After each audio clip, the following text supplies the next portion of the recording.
Hi, welcome back. Danny with Aircraft Executives, International Aircraft Dealer based in Atlanta. And today we have John Farrish from In-Flight Law, who will talk about legalese of aircraft buying and operations standpoint. So I'll let John introduce himself. Legalese makes it sound rote and boring. It's not. It's anything but. I'm John Farrish with In-Flight Law.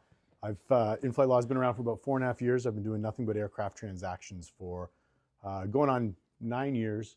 And my entire practice is helping people buy airplanes, sell airplanes, and everything else that goes along with the ownership process. So setting up ownership structures and charter management, pilot services, everything else you need to actually fly the pretty plane.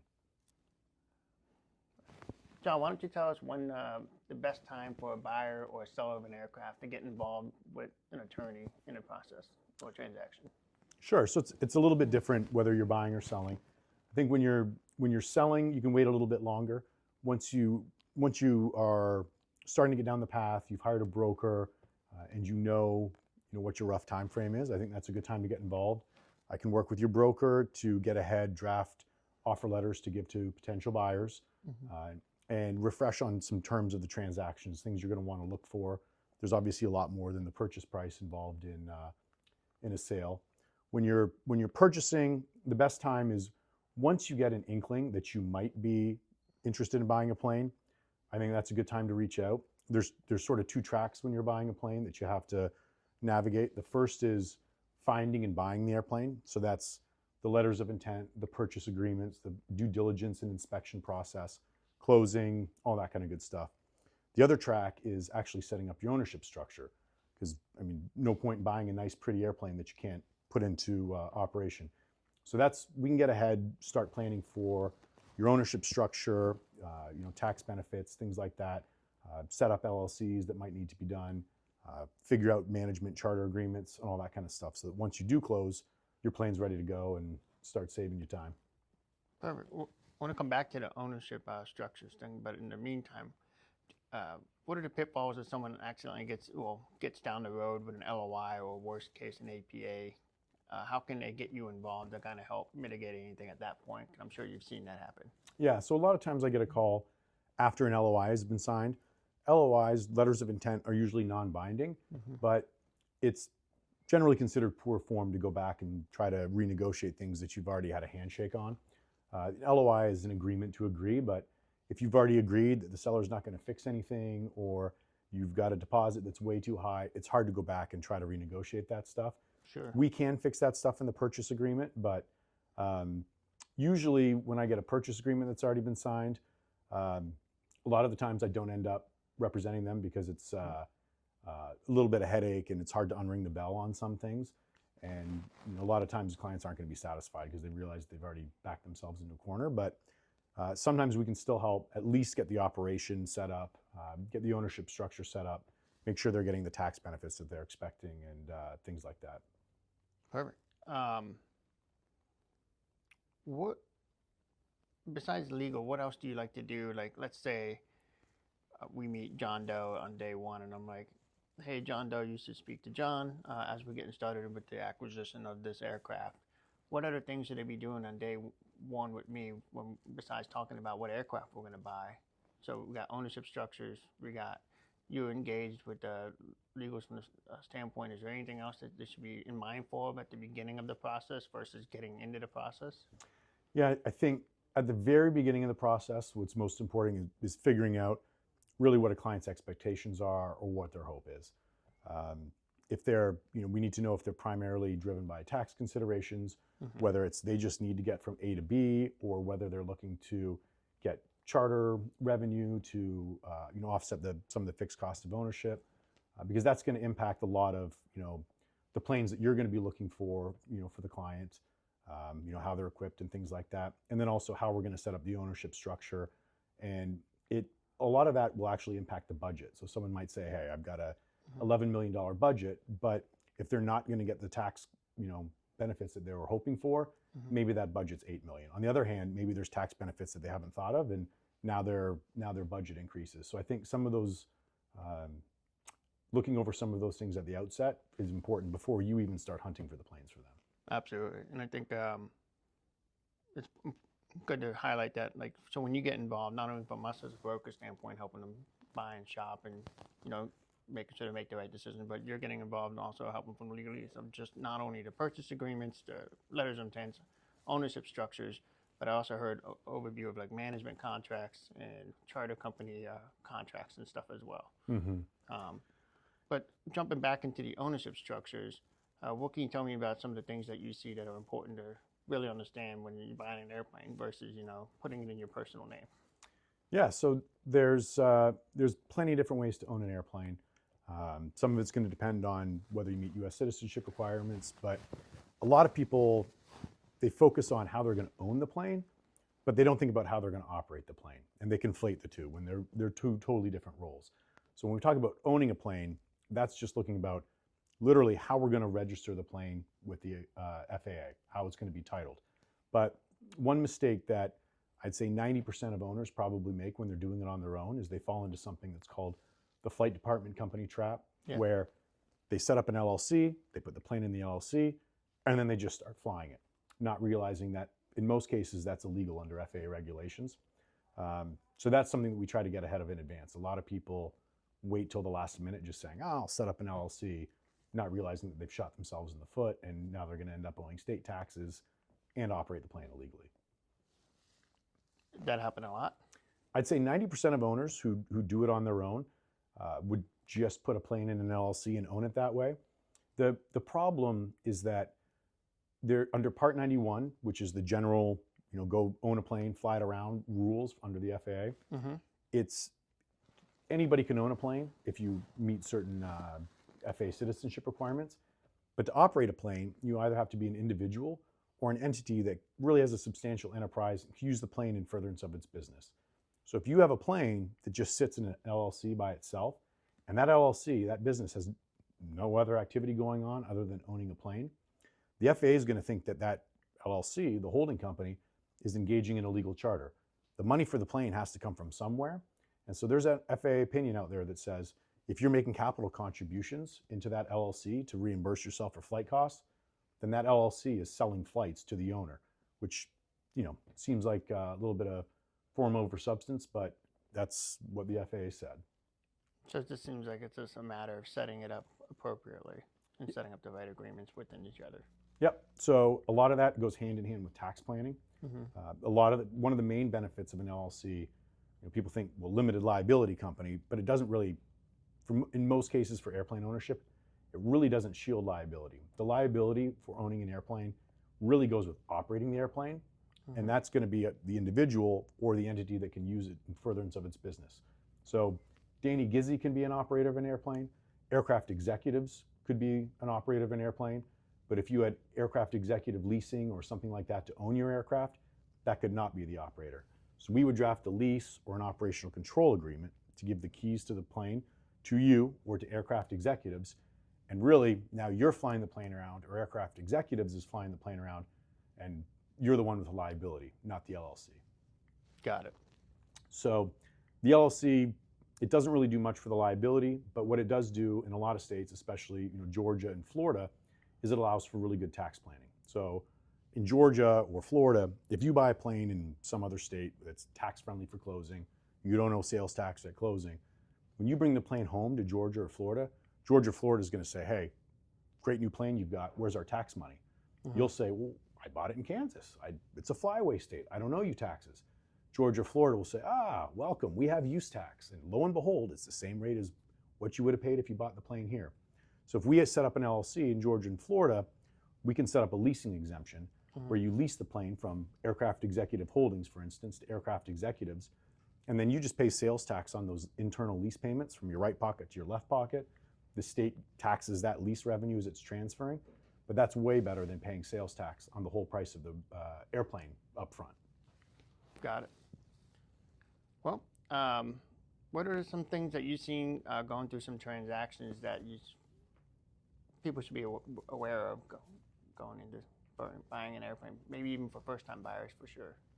So I think for first-time buyers, you know, a lot of times when you're working with a broker, you're going to get a pro forma, you're going to get an estimate of cost, things like that. But A lot of times those might just cover the estimated fixed cost, the variable costs, but a lot of times that doesn't necessarily take into account for management or contract pilots. Contract pilots especially will really move the needle on your costs.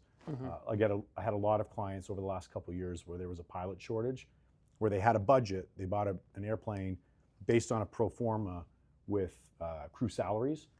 The management companies couldn't find them crew, and they were paying these, pretty expensive day rates that just absolutely blew the budget. So that's another reason to start looking at that way in advance, so your management company can start the hiring process.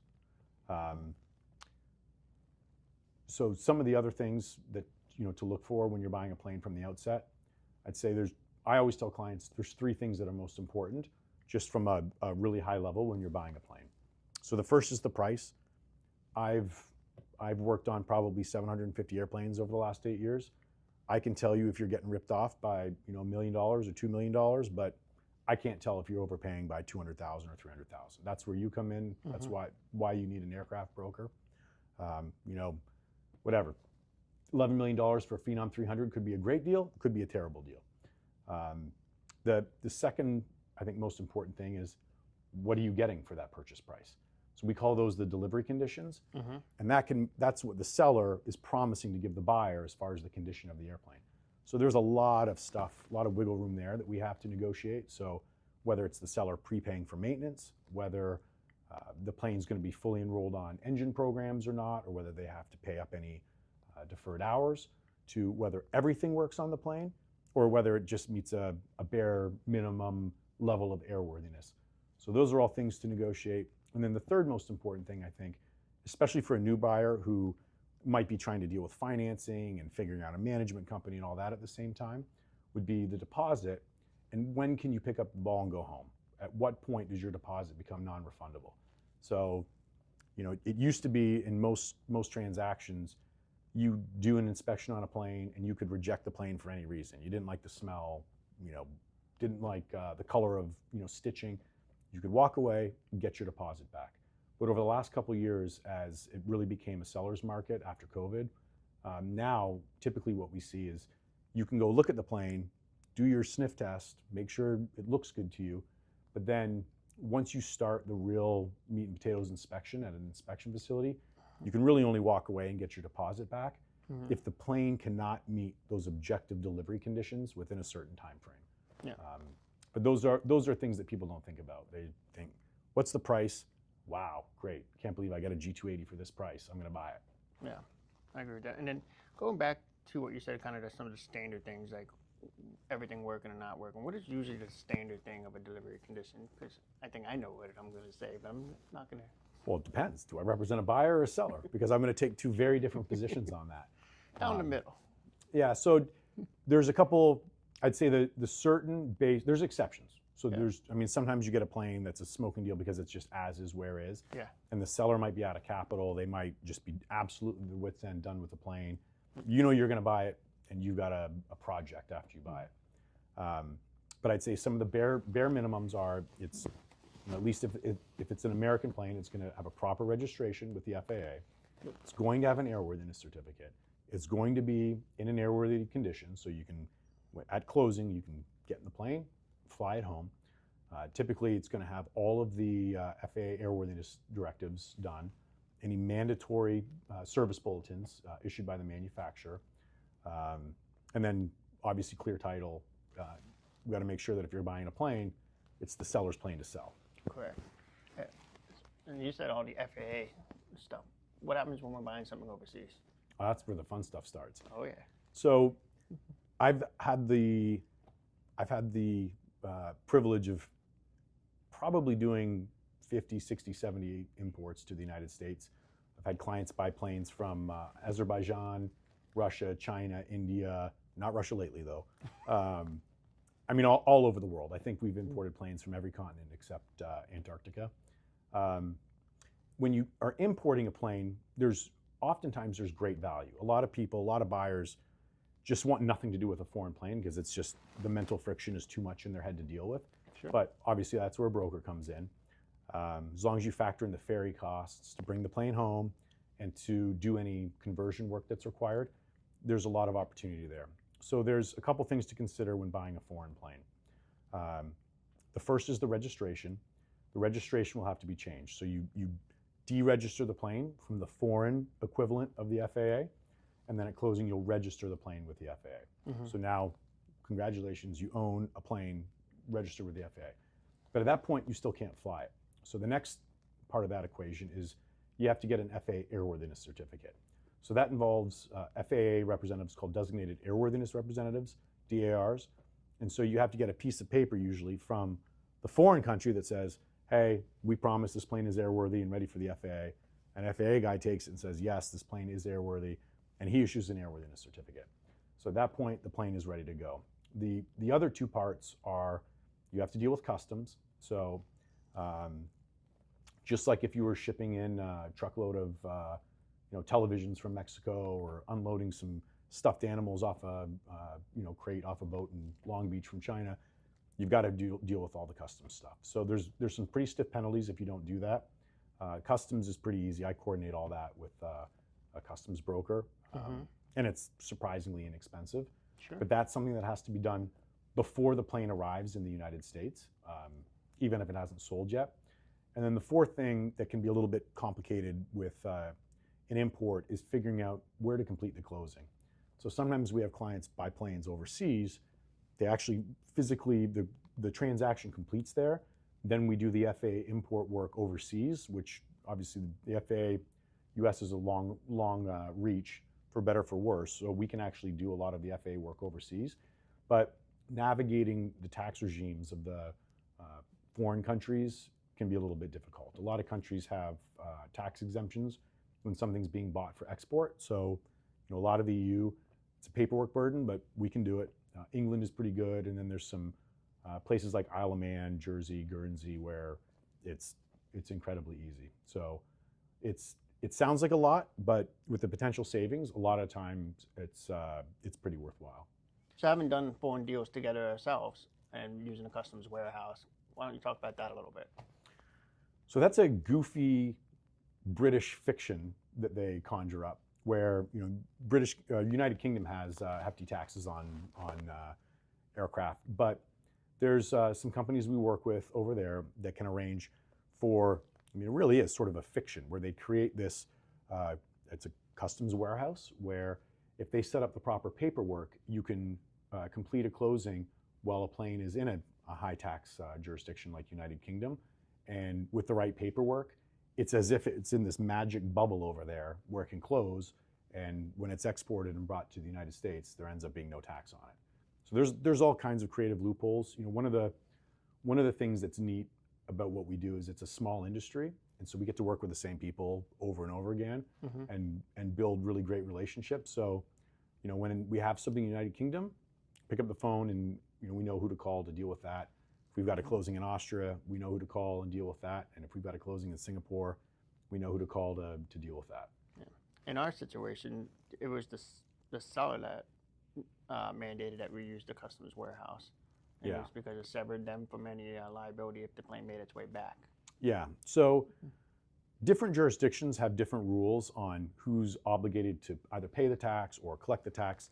So when you're closing in a place where a mechanism in place to actually have no tax due at closing, everybody can sleep at night. Yeah. There's some other places where you can close and the transaction will be tax-free if certain conditions are met after closing. Sure. But if you're selling a plane, your ability to control what the buyer does after closing is pretty tough. Yeah. So that's a way to draw a bright line. That's why sometimes we close in some surprisingly tax-friendly states like New York or Massachusetts, where the seller doesn't need to worry about collecting paperwork after. Yeah. They can be done and know that the tax man's not coming for them, at least on the airplane. So obviously there's massive benefits for having legal involved and hiring someone like yourself to be a part of any transaction, whether buying or selling, especially on an international basis. Oh, I'll send you my engagement letter. Oh, perfect. Is there anything else you'd like to cover from why in-flight law is very important for any aircraft transactions anyone's considering? I think when you hire a lawyer, so everybody has a pretty unique role in the process. Sure. I cannot do a broker's job, and I actually, in my 1.5-page engagement letter, my last paragraph is a big disclaimer saying, you're crazy if you don't hire a broker, because you can have the best contract in the world, but if you're overpaying by $1 million, who cares? Yeah. So I think that one of the biggest advantages is I have a different kind of duty to a client than a broker or somebody like that, where I have an ethical obligation to disclose things to them, point things out, and walk them through the traps. And I think what makes me special is I had 9 or 10 years of litigation experience before I switched to just aircraft transactions about 9 years ago. So I have the benefit of seeing the context where the disputes end up if something goes wrong. Sure. So everything we do is through the lens of looking beyond and what might happen next. And again, just doing aircraft transactions, we know who to call. We know how to put it together. And on a good transaction, the other side will also have a good, competent aviation counsel. And we all know each other, and we can usually agree and navigate things a lot quicker than if people are trying to wing it on their own. Well, I guess I got 2 direct questions for you. Favorite airplane and favorite transaction so far? Oh, man. Favorite airplane. I think my favorite airplane is whichever client's plane I am flying on at any given time. My kids and a lot of friends, they think, oh, you're in private aviation. You get to fly in private jets all the time. And it's true. I get to fly in them with some degree of frequency, but I have to warn people, I never get to pick where they're going. So if it works out, I'll get to tag along for a ride. But my favorite airplane will be the airplane I eventually purchase. I'd love a PC-12. I've got 5 kids. I think it'd be the perfect plane to throw all of our stuff in the back and go on vacation. But someday.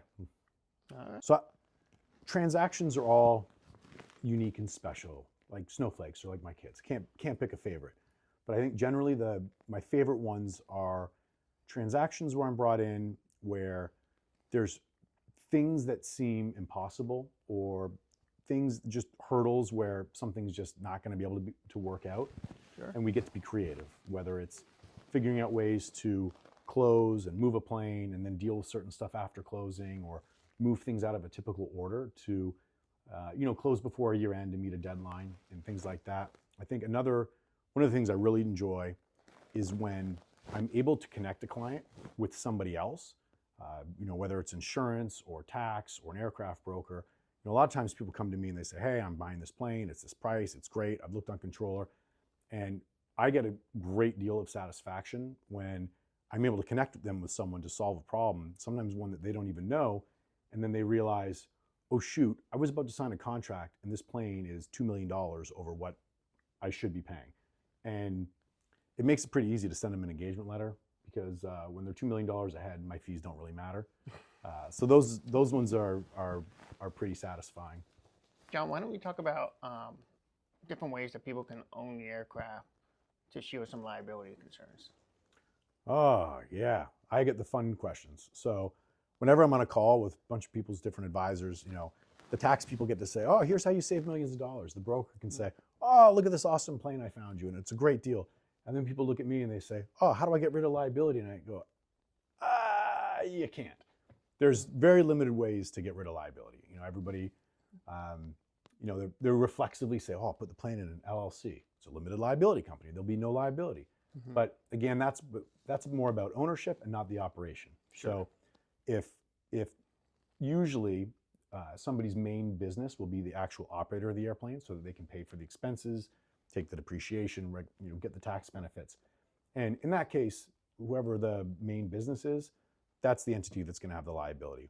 So some clients, their number one most important factor in setting up their ownership structure is how to minimize liability. Mm-hmm. In that case, the only way that's really 99% effective in getting rid of liability is to own the plane and then lease it to a charter operator. In that case, the charter operator flies all of your flights around, mm-hmm. and they're the legal operator, meaning they have operational control. They have liability for anything that goes wrong on the flight.